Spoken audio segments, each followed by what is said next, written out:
In a small coastal town tucked away in northern California, where the vast blue skies stretched endlessly above the Pacific Ocean and sunlight danced over soft white sands, a young girl named Emily Harper sat motionless by the shore. She was only 10, yet her delicate frame carried a stillness that contrasted deeply with the lively, sunlit world around her.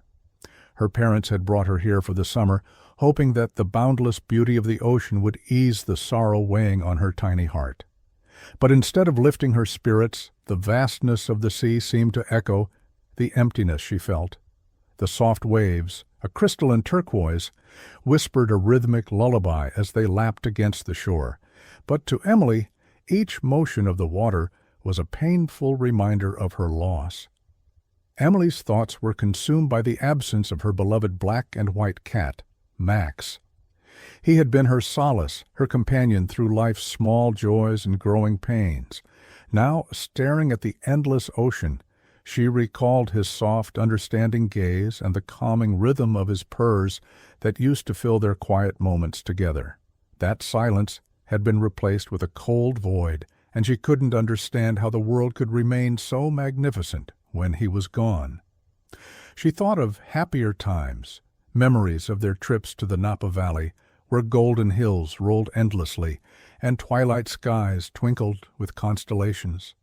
There Max would curl up beside her, his warmth blending with the gentle breeze, carrying the scent of vineyards and wildflowers. Now, sitting by the sea, tears rolled slowly down her cheeks. Emily's mournful solitude was interrupted by the soft crunch of footsteps on the sand. Turning her head, she noticed a boy who seemed to have appeared as quietly as the breeze. He was around 12, with sun-kissed hair tousled by the wind and cheeks glowing pink from the chill air. He sat beside her without saying a word, his calm presence an unspoken reassurance. When he finally spoke, his voice was soft and measured, like the waves lapping at the shore. "Why do you look so sad?" he asked, his tone free from pity but filled with gentle curiosity. Emily hesitated, unsure if she should share her grief. But something about his calm demeanor made her feel safe. "I lost someone important," she whispered, her voice breaking. "My cat, Max." The boy nodded solemnly, his deep blue eyes fixed on the horizon. "The ones we love never truly leave," he said after a moment, his voice filled with a quiet wisdom that seemed far beyond his years. "They become part of everything, the wind, the waves, the stars. Maybe Max is here now, in the sound of the ocean or the warmth of the sun." Emily looked at him, her brows furrowed in doubt. "But I don't feel him. I don't see him. It just hurts." The boy turned to her, his expression kind but serious. "Maybe you're looking in the wrong place. See how the waves always return to the shore, even after they seem to disappear? It's the same with the ones we love. They come back to us in memories, in little moments we don't expect." His words sparked something deep within her, a flicker of understanding. She remembered the day they buried Max, how a rare, warm breeze had brushed against her face. For a fleeting moment her sorrow had eased, replaced by a sensation of peace. Could it have been Max, she wondered? "Maybe," she said softly, her voice tinged with hope for the first time. The boy smiled, his eyes gleaming with encouragement. "By the way," he said, "you haven't told me your name. I'm Daniel Parker." A shy smile crossed Emily's face. "Emily Harper," she replied. "Well, Emily Harper," Daniel said, his tone lightening, "this beach doesn't allow sadness for too long. Promise me you'll give it a chance to make you smile again." She nodded, feeling the beginnings of a connection that she hadn't known she needed. Over the following days, Emily and Daniel became inseparable. Their bond grew in the quiet way of childhood friendships, where shared moments spoke louder than words. Together, they explored every inch of the small coastal town, from its rocky tide pools filled with colorful sea creatures to the hidden trails that wound through fragrant pine forests. One sunny afternoon, as they sat by the shore skipping smooth, flat stones across the water, Daniel turned to Emily. "Do you want to meet my grandmother?" he asked, his voice tinged with excitement. Emily looked at him curiously. "Your grandmother?" Daniel nodded enthusiastically. "She's the best. She knows all kinds of stories and makes the most amazing apple pies. Her house is just down the coast, about a mile from here." Intrigued, Emily agreed, and the two of them began the short walk along the beach. The ocean breeze carried the scent of salt and seaweed, and the rhythmic crash of waves provided a soothing backdrop to their conversation. When they reached Daniel's grandmother's house, Emily was immediately charmed. It was a cozy cottage with weathered gray shingles and bright yellow shutters that stood out against the surrounding greenery. The front porch was adorned with hanging flower baskets and wind chimes that sang softly in the breeze. An older woman, with a kind face and silver hair braided neatly down her back, stood on the porch, her hands dusted with flour. Her eyes lit up when she saw Daniel and his new friend. "Daniel!" she exclaimed warmly. "And who is this lovely young lady?" "This is Emily," Daniel said, beaming. "She's my friend." Emily felt a blush creep across her cheeks as she stepped forward. "It's nice to meet you," she said shyly. "Well, it's nice to meet you too, Emily," the woman replied, wiping her hands on her apron. "Come on in. I just took a pie out of the oven, and I'd love to share a slice with you." Inside, the cottage was as inviting as the woman herself. It smelled of cinnamon and baked apples, and the walls were lined with books and framed photographs. As they sat at the kitchen table, Daniel's grandmother brought over slices of warm pie topped with scoops of vanilla ice cream. "So, Emily," she began, her voice gentle and soothing, "Daniel tells me you've had a tough time lately." Emily hesitated, glancing at Daniel, who gave her an encouraging nod. Slowly she began to share her story, about Max, about her parents' distant relationship, and about how lonely she often felt despite being surrounded by people. The older woman listened intently, her expression filled with understanding. When Emily finished, she reached across the table and placed a hand on hers. "My dear," she said softly, "sometimes the people who are supposed to love and protect us get lost in their own troubles. But you are stronger than you know, and in the love we find in friends, in memories, and in the simple beauty of the world, we can always find a way to heal." Her words were like a balm to Emily's heart, and for the first time in weeks, she felt a sense of hope that she couldn't quite explain. Emily quickly grew fond of Daniel's grandmother, who insisted she call her Nana Rose. Over the next few weeks, Emily spent many afternoons at the cozy cottage, listening to Nana Rose's stories and helping her bake pies, cookies, and other treats. The time she spent there felt like a sanctuary, a warm, safe space where she could simply be herself without the weight of her sadness. One day, while kneading dough for biscuits, Emily asked Nana Rose, "Do you think Max can still feel how much I miss him?" Nana Rose paused, her hands working the dough with practiced ease. "I do, sweetheart," she replied. "Love like that doesn't just disappear. It lingers in the air, in the places you shared, and most importantly, in your heart. That connection is eternal." Emily nodded, feeling comforted by her words. That evening, as the sun dipped below the horizon, Daniel and Emily sat on the porch steps, their feet barely touching the ground. The sky was painted in hues of orange and pink, the kind of sunset that seemed almost too beautiful to be real. Daniel leaned back on his elbows and looked at Emily. "What do you miss the most about Max?" Emily thought for a moment. "The way he used to curl up next to me and purr, it was like he could sense when I needed him the most." Daniel smiled. "I think he's still with you. Maybe not in the way you expect, but he's part of everything that makes you happy now, like being here, watching the sunset." Emily considered his words, her gaze fixed on the horizon. For the first time, she began to see how Max's presence might live on in ways she hadn't noticed before. In the warmth of the sun, the soft rustle of the wind, and the gentle crash of the waves. One breezy afternoon, Daniel had an idea. "Emily," he said, his eyes sparkling with excitement, "how about an adventure? Let's go explore the old lighthouse at the edge of the cliff." Emily hesitated. "The lighthouse? Isn't it closed off?" Daniel grinned mischievously. "Not entirely. Nana Rose says there's a way to get to the top if you're brave enough to climb the spiral staircase." Curiosity got the better of her, and soon they were on their way. The lighthouse loomed ahead, its white and red stripes standing tall against the bright blue sky. As they reached the base, Daniel found a small wooden door that creaked loudly as it opened.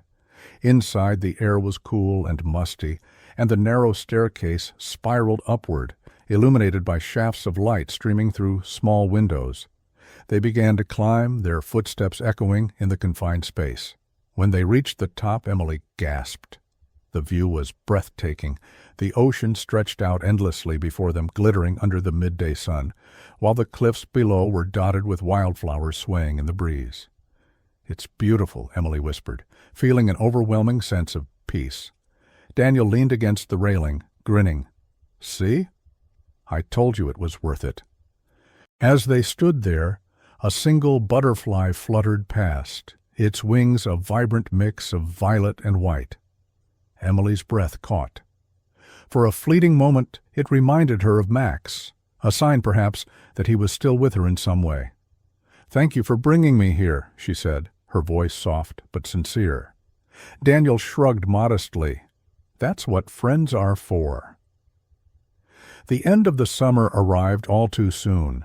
Emily's parents announced that they would be leaving the following morning, their voices brimming with plans and schedules. Emily felt a familiar pang of sadness, knowing she'd have to leave behind the small town that had come to feel like home, and most of all, the people who had made it special. On their final evening, Emily and Daniel sat by the bonfire Nana Rose had built on the beach. The flames flickered and danced, casting warm light on their faces, as the sound of the waves provided a gentle rhythm in the background. "I'm going to miss this place," Emily said, her voice tinged with melancholy. Daniel poked at the fire with a stick. "It's not like it's goodbye forever. You can come back next summer, right?" "I hope so," Emily replied, though she wasn't entirely sure her parents would agree. Daniel reached into his pocket and pulled out a small, smooth stone. It was painted with a simple design, a wave curling over a heart. "I made this for you," he said, handing it to her, "so you'll always have something to remember this summer by." Emily clutched the stone tightly, her eyes filling with tears. "Thank you," she whispered. "I'll never forget you. Daniel." As the flames crackled and the stars began to appear in the night sky, the two friends made a silent promise to each other, a promise that no matter how far apart they were, the bond they'd created would always remain.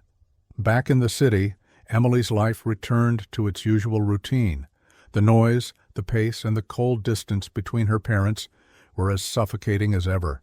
But she carried the memories of that summer in her heart, drawing strength from them whenever she felt lost or alone. Months later, as another school year came to a close, Emily managed to convince her parents to return to the coastal town.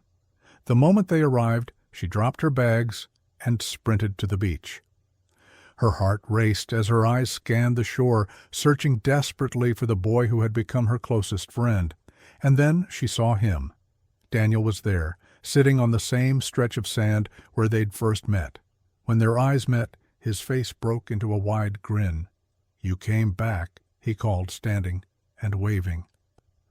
Emily ran to him, her heart soaring with joy. "Of course I did," she said, throwing her arms around him. For the rest of the summer they picked up right where they'd left off, exploring, sharing stories, and creating new memories that would sustain them through the long months apart. Their bond, like the waves of the ocean, was constant and unbreakable, always returning, no matter how far it seemed to drift. And as Emily sat beside Daniel, watching the sun set over the water, she realized that some connections were truly timeless, rooted in the heart and carried forward by the tides of life. Their friendship was one of those connections, a gift she would treasure forever. As the years passed, Emily and Daniel's friendship endured, strengthened by their summer reunions and the letters they exchanged during the long stretches in between. Though life changed around them, the connection they shared remained a constant source of comfort and inspiration. By the time Emily turned 14, her family's dynamic had shifted dramatically.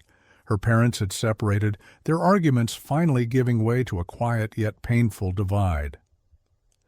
Emily now lived with her mother in San Francisco, a city bustling with life, but often leaving her feeling adrift. Despite the challenges, Emily found solace in her memories of the coastal town and the bond she shared with Daniel. Each summer, she would eagerly pack her bags, knowing that those weeks by the sea were a chance to reconnect not only with him, but also with the sense of peace and belonging she struggled to find in her everyday life. The summer of Emily's 15th year was different. When she arrived at the small town, the air seemed charged with a new energy. The once familiar streets felt alive with the hum of tourists, and even the lighthouse, now restored and reopened, had become a popular attraction. Daniel, now 16, met her at the edge of the beach, his lanky frame and sun-bleached hair a testament to the hours he spent outdoors. He greeted her with the same warm smile that had always made her feel at home. "Ready for another adventure?" he asked, his tone teasing but sincere. "Always," Emily replied with a grin. This summer, their adventures took them further than ever before.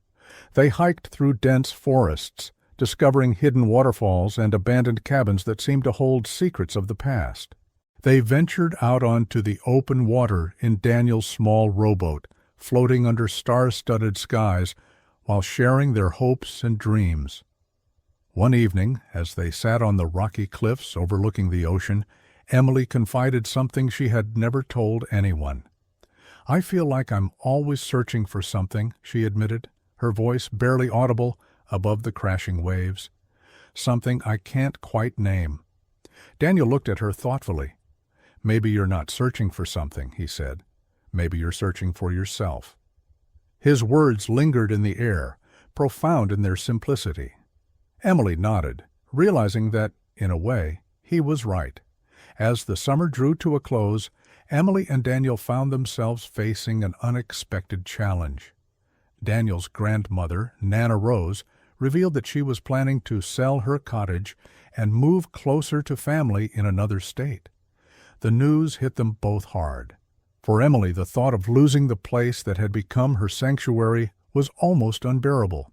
For Daniel, the idea of leaving the town he had called home his entire life filled him with uncertainty.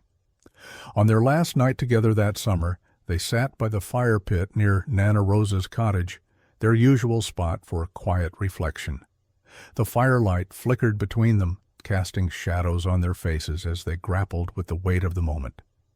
"I don't want this to be the end," Emily said softly, her voice trembling. "It won't be," Daniel assured her, though his own uncertainty was evident. "No matter where we are, we'll always find a way back to each other." They exchanged small tokens to remember each other by. Emily gave Daniel the painted stone he had made for her years ago, and Daniel handed her a small hand-carved wooden charm in the shape of a wave. "This is just goodbye for now," Daniel said, his voice steady despite the emotion in his eyes. "We'll meet again. I promise." Emily nodded, clinging to his words as they hugged tightly, their connection stronger than ever, despite the miles that would soon separate them. In the years that followed, Emily and Daniel kept their promise to stay in touch, though life inevitably pulled them in different directions. Emily excelled in her studies, driven by a newfound sense of purpose and the lessons she had learned during her summers by the sea. Daniel, ever the adventurer, traveled extensively with his family, sending Emily postcards from every corner of the country. His letters were filled with stories of his travels and reflections on the memories they had shared, each one a reminder of the bond they would always share. Though the years passed, the connection between them never wavered. and every time Emily looked at the small wooden charm hanging from her window, she was reminded of the boy who had taught her that love, friendship, and the beauty of the world could heal even the deepest wounds. As she stood on the cusp of adulthood, Emily carried with her the lessons of those summers, the understanding that even in loss there is growth, and that the connections we forge with others can sustain us through life's greatest challenges. Her heart remained tethered to that small coastal town, to the endless ocean, and to the boy who had become her anchor. And though their paths might diverge, she knew that some bonds were unbreakable, destined to endure across time and distance, as constant as the tide. "It will be for the best," her mother whispered, her voice barely an echo in the silent house, as cold and distant as the relationship that remained between them. Jasmine, listening from the slightly ajar door of her room, felt a knot form in her chest. She had suspected this day might come, but was unprepared to face the devastating reality of her parents choosing separate paths so irrevocably. With tears brimming in her eyes, Jasmine closed her door and collapsed onto her bed. She clung tightly to her pillow, seeking solace in her memories. Lautaro's words and the wisdom of his grandmother, Nube Rosenda, echoed in her mind. The bonds we create in the heart are like deep roots. No matter how far the branches grow, they are always connected. The breeze drifting through her window caressed her face, lifting her hair in gentle waves and reminding her of the summers in Bahia Inglesa. There, with Lautaro, she had found a happiness that felt eternal, a connection that transcended time and distance. That night, as her father packed his belongings in the room next to hers, Jasmine closed her eyes and imagined herself back on the beach. She saw herself standing beside Lautaro, their laughter blending with the sound of the waves. She promised herself that one day she would return to Bahia Inglesa. A promise made to oneself is a commitment to the soul. Though winds may change and circumstances shift, keeping it alive honors the essence of who you truly are. Time passed, and 3 years later, at 14, Jasmine finally returned to Bahia Inglesa. Now a strikingly beautiful young girl, she had endured dramatic changes in her life. Her parents' divorce had plunged her mother, Anna Constanza, into an emotional and financial spiral. Her once thriving modeling career had faded, and repeated personal failures seemed to have stripped her of her faith in love. Jasmine rarely saw her father, who now lived abroad with a new family. Despite these challenges, she clung to the memories of her summers in Bahia Inglesa, which had become a refuge in her heart. The moment they arrived and settled into the modest rental cabin, Jasmine felt an uncontrollable urge to run to the beach. Barefoot, with the wind playing through her hair, her heart raced with excitement and hope as she made her way to Lautaro's house. When she arrived, the familiar adobe walls still looked warm and inviting, but something in the air had changed. With a knot in her stomach, she knocked on the door, her nerves a mix of excitement and trepidation. A kind-faced but unfamiliar woman opened the door, eyeing Jasmine with gentle curiosity. "Excuse me," Jasmine stammered, her words catching in her throat. "Does Señora Nube Rosenda Carvajal and her grandson, Lautaro Emiliano Carvajal, live here?" The woman's expression softened, a shadow of sadness crossing her face. "Oh, my dear," she began softly, "I'm sorry to tell you that Señora Nube Rosenda passed away 2 years ago. She was a wonderful woman, loved by everyone in the village." Jasmine felt her world begin to crumble. "And Lautaro?" she asked, her voice trembling. The woman sighed. After his grandmother's death, with no family left to care for him, Lautaro was sent to the Bella Esperanza orphanage in Copiapó. The weight of those words hit her like a crashing wave. Tears welled in her eyes as she whispered, "No, it can't be. I believed they would always be here."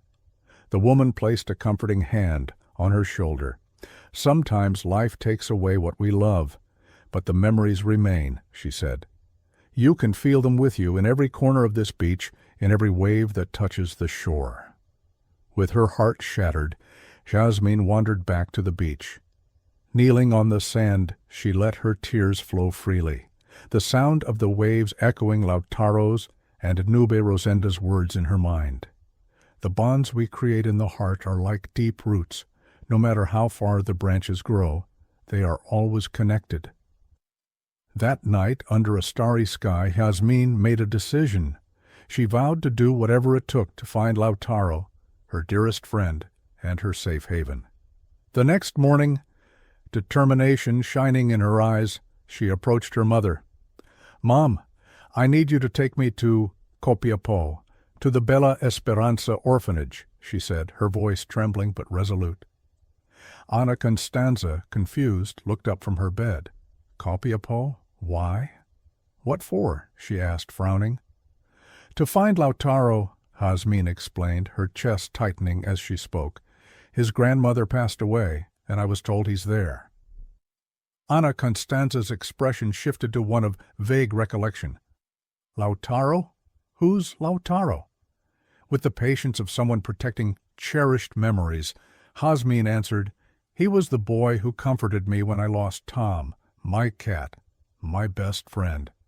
Ana Constanza sighed, clearly weary. "It'll pass, Jasmine. It's just a childhood memory," she said dismissively. But Jasmine didn't back down. "No, Mom. I need to find him. Please, all I'm asking is for you to take me there to make sure he's okay." After much insistence, Ana Constanza finally relented. The following day they set out for Copiapó. Jasmine's heart raced with every passing kilometer, feeling that she was not just searching for Lautaro, but also for a piece of herself that had been missing for years. Those who carry someone in their hearts never walk alone, for the memory becomes their most loyal companion. The dusty truck came to a stop in front of the Bella Esperanza orphanage, a modest building surrounded by dry hills and the hum of distant traffic. Jasmine stepped out, her heart pounding with anticipation and fear. Her mother, Ana Constanza, followed reluctantly, her impatience evident in her quick strides toward the entrance. The wooden door creaked open, and a middle-aged woman with a warm smile greeted them. "Good morning," Ana Constanza began, her tone clipped. "My daughter's looking for a boy who lived here a few years ago, Lautaro Emiliano Carvajal." The woman, introducing herself as Sister Emilia, raised an eyebrow, glancing at Jasmine's nervous expression. "Come inside," Sister Emilia offered kindly. "Let me check the records." They followed her into a small office filled with filing cabinets and the faint scent of old paper. After a few minutes of rifling through folders, Sister Emilia pulled out a thin file. "Lautaro Emiliano Carvajal," she began. "He arrived here 2 years ago, shortly after his grandmother passed away. He was a sweet boy, deeply missed by everyone." Jasmine leaned forward, her voice barely a whisper. "Is he still here?" Sister Emilia's compassionate gaze softened as she shook her head.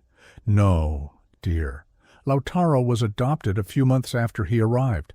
A family took him in, a lovely couple, very caring. He's with them now." Jasmine's heart sank. The weight of uncertainty pressed down on her as tears welled in her eyes. "Can you tell me where he is?" she pleaded, her voice cracking. "I just want to know he's okay."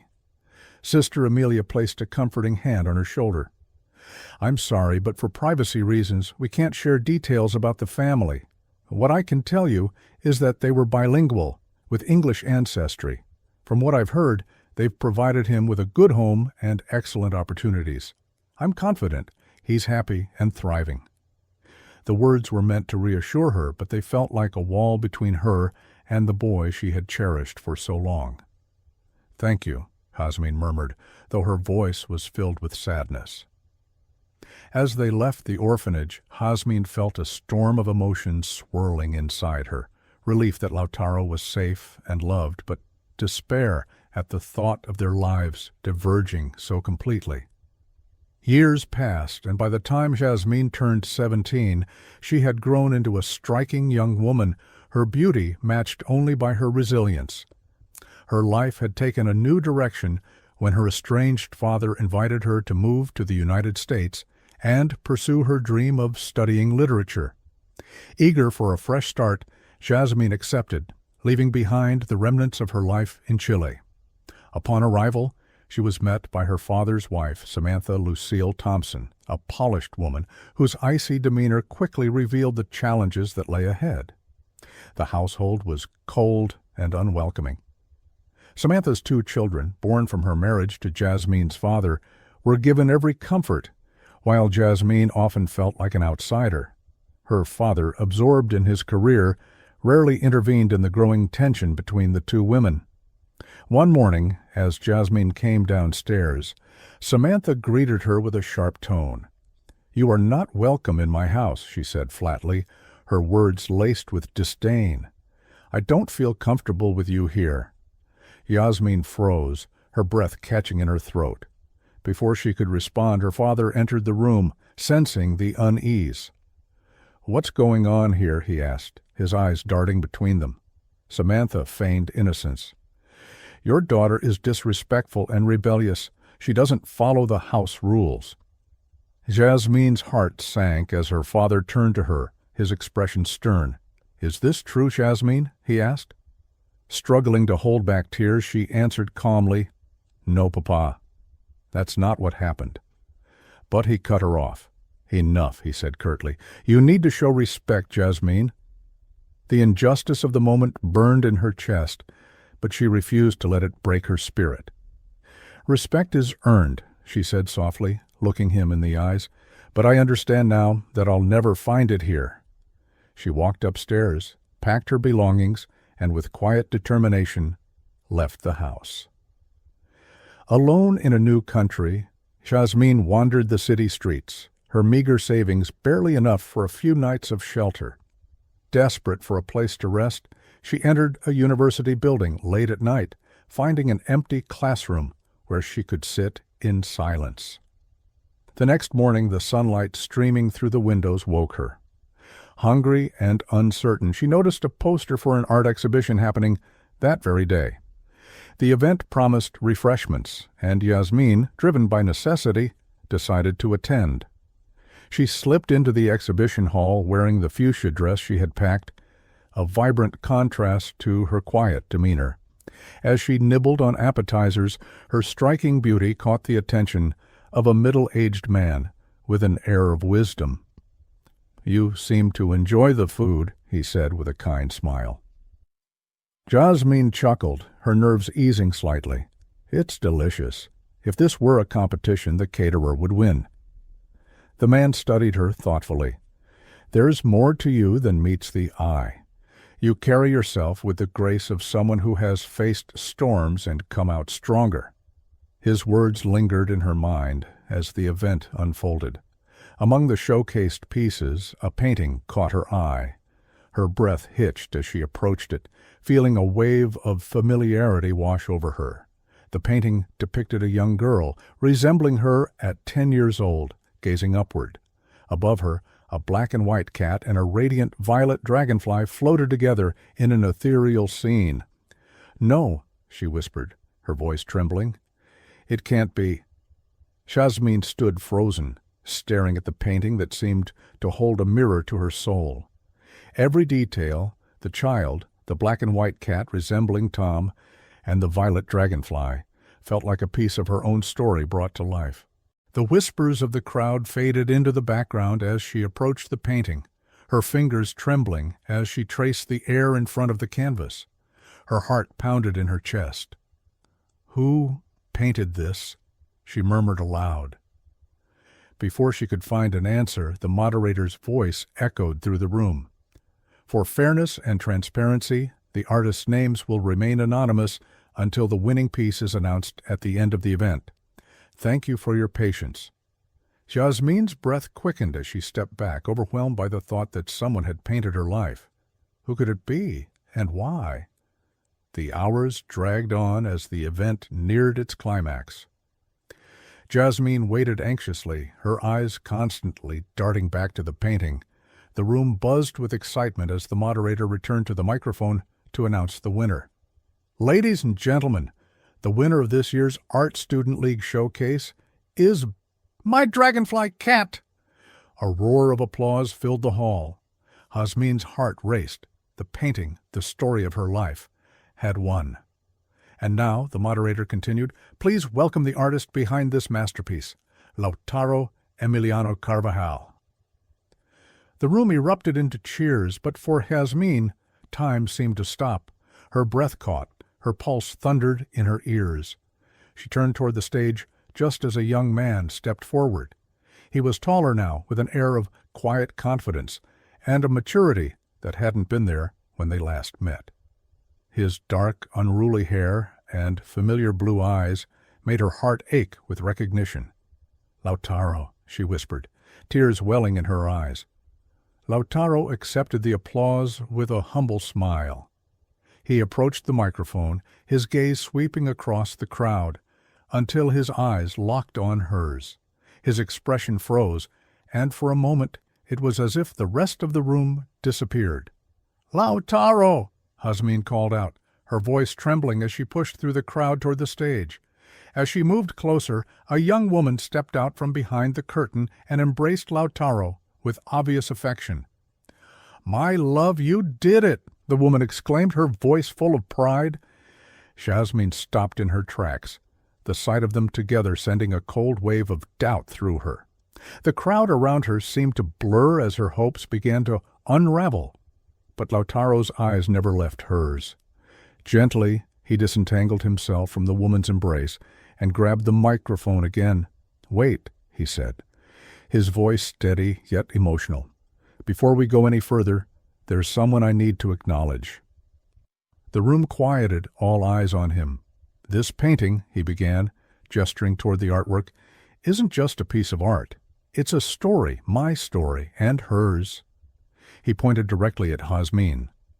The crowd parted as Lautaro stepped off the stage and approached her. His eyes glistened with unshed tears as he reached for her hand.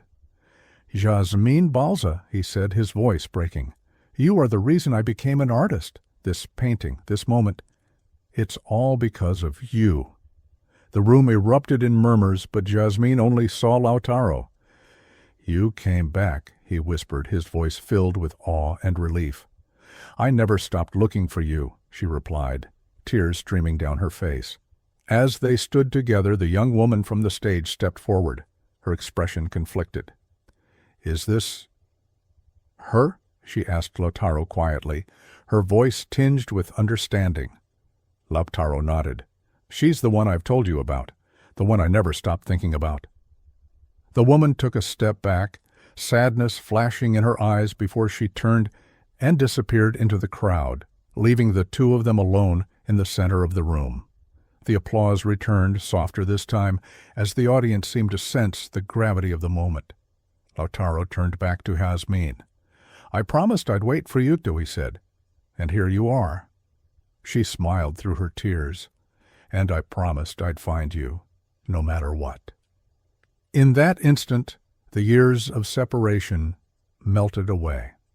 Lautaro pulled her into a tender embrace as the room erupted into cheers. As the event wound down, a familiar figure stepped onto the stage, a man Hasmin recognized as the gentleman who had spoken to her earlier at the refreshments table. "Lautaro," the man called, his voice warm and proud. "Congratulations, son." Lautaro grinned, motioning for Jasmine to join them. "Jasmine," he said, "this is my father, the man who adopted me and gave me the chance to follow my dreams." Jasmine's eyes widened as the realization hit her. "We've met," she said with a smile. "It's an honor to meet you again." The man nodded, his expression kind. "I knew you were the girl from the painting the moment I saw you. Lautaro's story would be incomplete without you." He reached out and placed a reassuring hand on her shoulder. "You are family now, Jasmine. You've always been part of his heart, and now you're part of ours." Tears filled her eyes as she embraced both Lautaro and his father. For the first time in years, she felt truly at home. As the night came to an end, Hasmin and Lautaro walked hand in hand, their hearts full of hope and love. Together they looked toward the horizon, ready to face whatever the future held. Their story, like the waves of the sea, had endured the passage of time and returned stronger than ever. And in their hearts, they knew, some connections are unbreakable, destined to last forever. Months after their reunion, Jasmine and Lautaro settled into a new rhythm, one that felt as natural as the ebb and flow of the tide. Lautaro, now an acclaimed young artist, continued to paint pieces inspired by his memories and the emotions he and Jasmine shared. His work gained widespread recognition, but to him, the greatest triumph was having her by his side. Jasmine, having enrolled in a prestigious literature program, pursued her dream of writing. Her prose, much like Lautaro's paintings, drew deeply from her past, the joys and sorrows that had shaped her into the resilient young woman she had become. Together, they rented a small apartment near the university. The space was modest, but it was filled with light, warmth, and a sense of belonging that neither had felt in years. One evening, while organizing old letters and photos, Jasmine came across a picture of her father. She stared at it for a long moment, her emotions a tangle of hurt and longing. "You should reach out to him," Lautaro said gently, noticing her pensive expression. Jasmine shook her head. "I don't think he'd want to hear from me." Lautaro took her hand.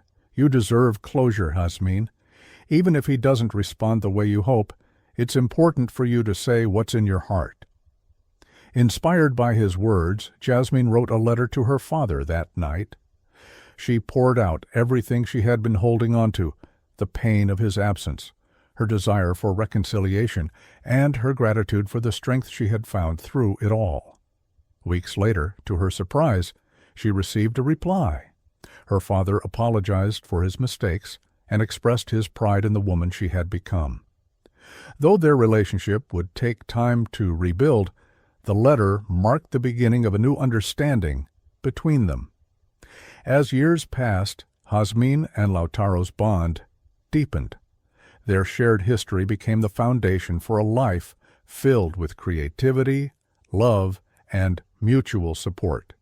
Lautaro's paintings continued to draw acclaim, and he opened a gallery dedicated to showcasing emerging artists. One of his most popular exhibits was titled Echoes of the Shore, a series inspired by their childhood summers in Bahia Inglesa.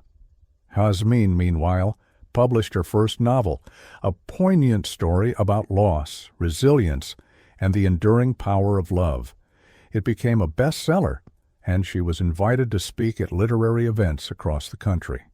Despite their busy schedules, they always made time for each other. Every summer they returned to Bahia Inglesa, walking along the beach where their story had begun, and finding inspiration in the whispers of the waves. On a radiant morning in Bahia Inglesa, the ocean sparkled under the sun's golden rays as Lautaro and Jasmine strolled along the familiar stretch of beach that had once been their sanctuary. The gentle sound of waves lapping at the shore blended with the whispers of the wind, carrying memories of their youth. "This place feels timeless," Jasmine said, her voice soft and reflective. "It's as if every part of it remembers us, our laughter, our tears, everything we've been through." Lautaro smiled, his gaze fixed on the horizon before turning to her. "It does remember us," he said, "and today I want to add another memory to this place." He paused, kneeling in the warm sand.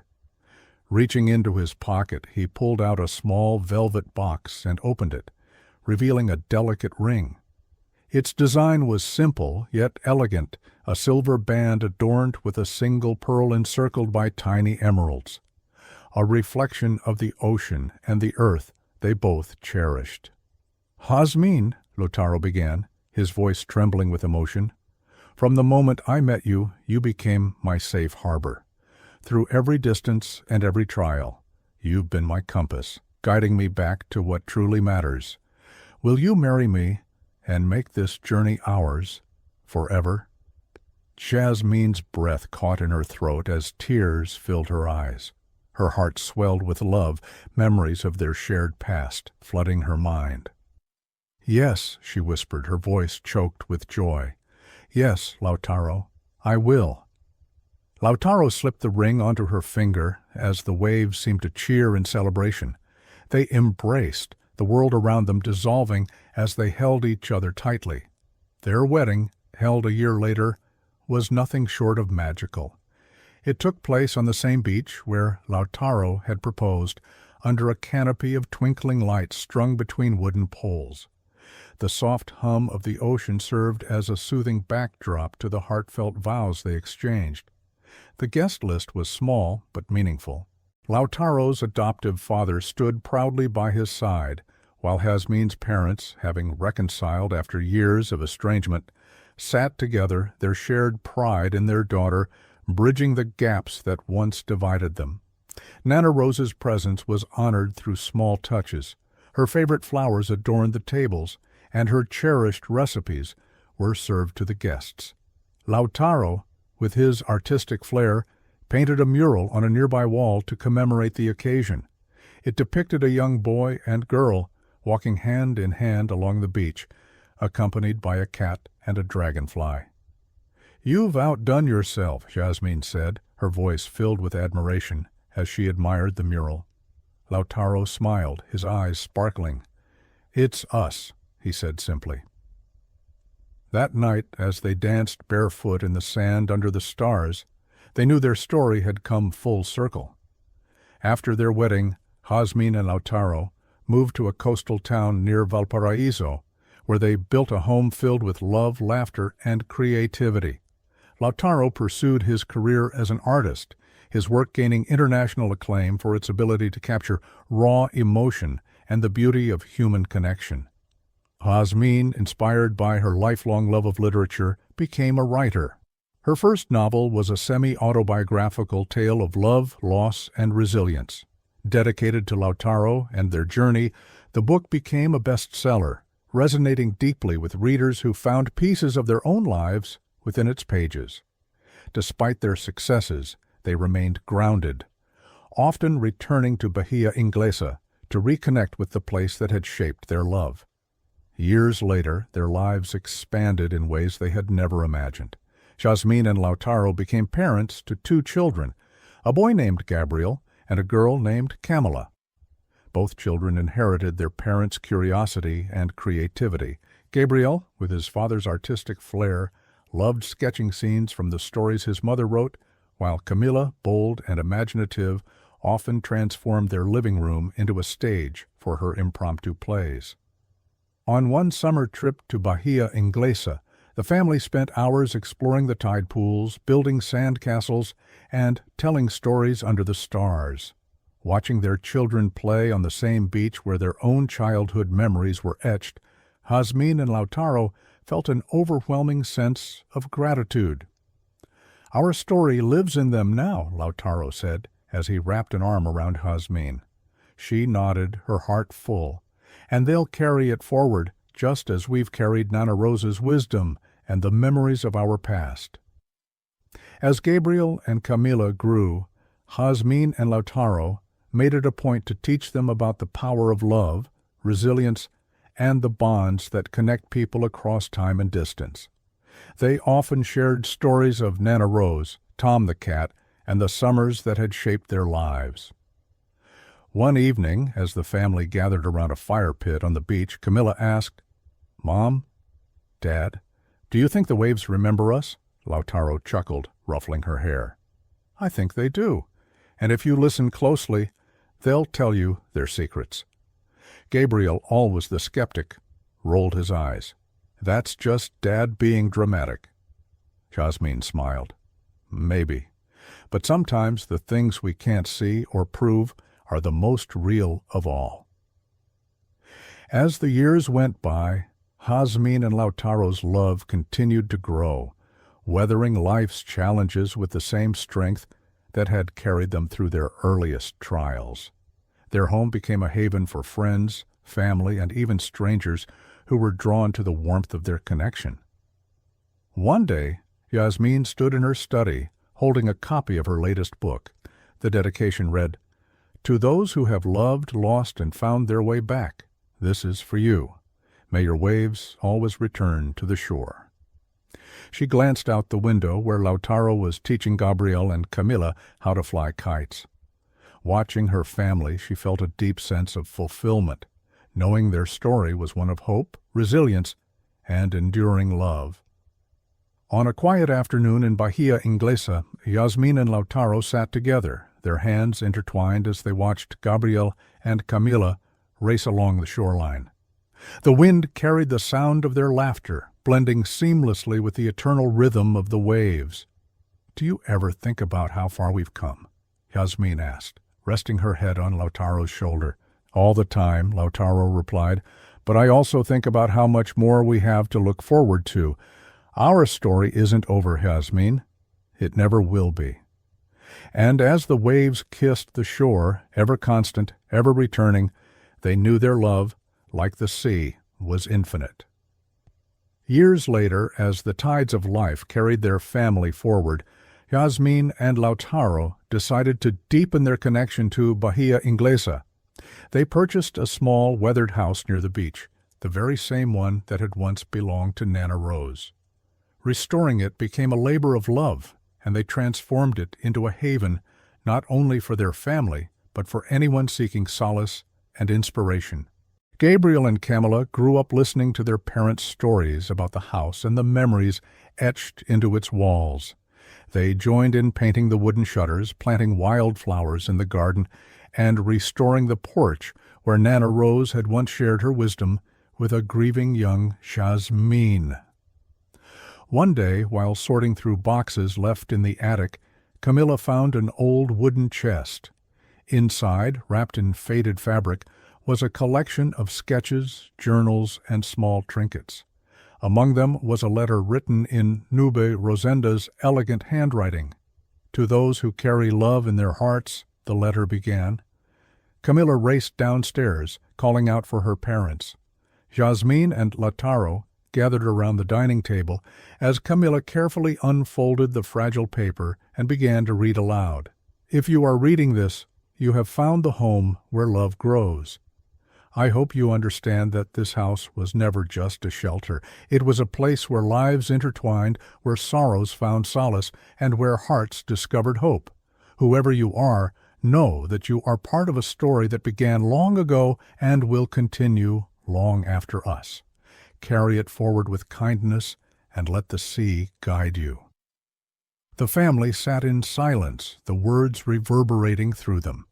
For Yasmin, it felt as if Nana Rose had reached out across the years to remind her of the profound connection that bound them all. "We have to keep her legacy alive," Yasmin said, her voice steady with determination. Lautaro nodded. "Let's open this house to others, just like she did. Let it be a place where stories begin and hearts heal."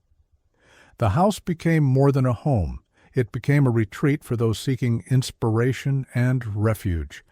Artists, writers, and travelers found their way to Bahia Inglesa, drawn by the beauty of the coast and the warmth of the Carvajal Balza family.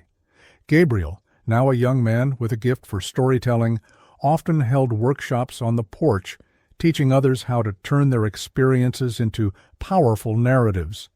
Camila, with her natural talent for theater, organized small performances by the beach, creating a space where creativity flourished.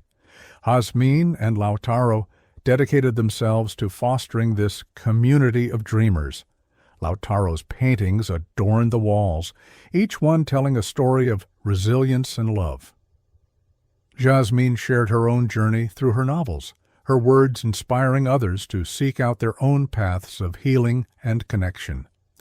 One summer, an older woman arrived at the house, her silver hair tied back in a braid. She introduced herself as Amelia, the nun who had once overseen the Bella Esperanza orphanage. "I heard about what you created here," she said, her eyes glistening with emotion. "Lautaro, I always knew you would grow into someone extraordinary. And Yasmin, seeing you two together again. It's as if the universe always meant for this to happen." Her visit became a treasured memory for the family, a reminder of the many lives that had touched theirs and the enduring connections that continued to guide them. As time moved forward, the couple's children began to find their own paths. Gabriel pursued a career as a journalist, traveling the world to tell the stories of those who were often overlooked. Camila, ever the performer, studied theater in Santiago and eventually returned to the coast to establish a cultural center for aspiring artists. Though their children had grown and the house often felt quieter, Jazmín and Lautaro found joy in the rhythms of their life together. They spent their mornings walking along the shore, their hands intertwined, and their evenings reading beside the crackling fire in the living room. One evening, as they watched the sunset from the porch, Lautaro turned to Jazmín. "You know," he said, his voice tinged with reflection, "everything we've built, everything we've shared, it all began with that one summer. I never could have imagined how far we'd come." Jazmín smiled, her eyes misty. "That summer changed everything, but more than that, it was you, Lautaro. You were my anchor when I felt adrift. You still are." He kissed her hand, his gaze filled with the same tenderness he had shown her since they were children. One day, after many years of love, creativity, and shared purpose, Jazmín and Lautaro decided to write their story together. Sitting in the same room where Nana Rose's letter had been discovered, they began to weave their memories into a book that would capture the essence of their journey. Their children returned home to help, adding their own perspectives and experiences to the narrative. The book, titled Waves of the Heart, became a tribute to the power of connection and resilience. It was published to critical acclaim, touching lives across the world. As copies of the book found their way to libraries, schools, and homes, people from all walks of life reached out to share how deeply the story resonated with them. Many traveled to Bahia Inglesa to see the house where it all began, drawn by the promise of a place where love and creativity flourished. For Jazmín and Lautaro, the greatest reward was knowing that their story had become a part of something larger, a ripple in the vast ocean of human experience. On a quiet evening, long after the sun had set, Jazmín and Lautaro sat together on the porch, the sound of the waves their constant companion. The stars above sparkled like tiny lanterns, illuminating the memories they carried in their hearts. "You know," Jazmín said, her voice a soft melody, "I think Nana Rose was right. This house does remember, and so does the sea. Every wave that touches the shore feels like a whisper of the past, reminding us of who we were and who we've become."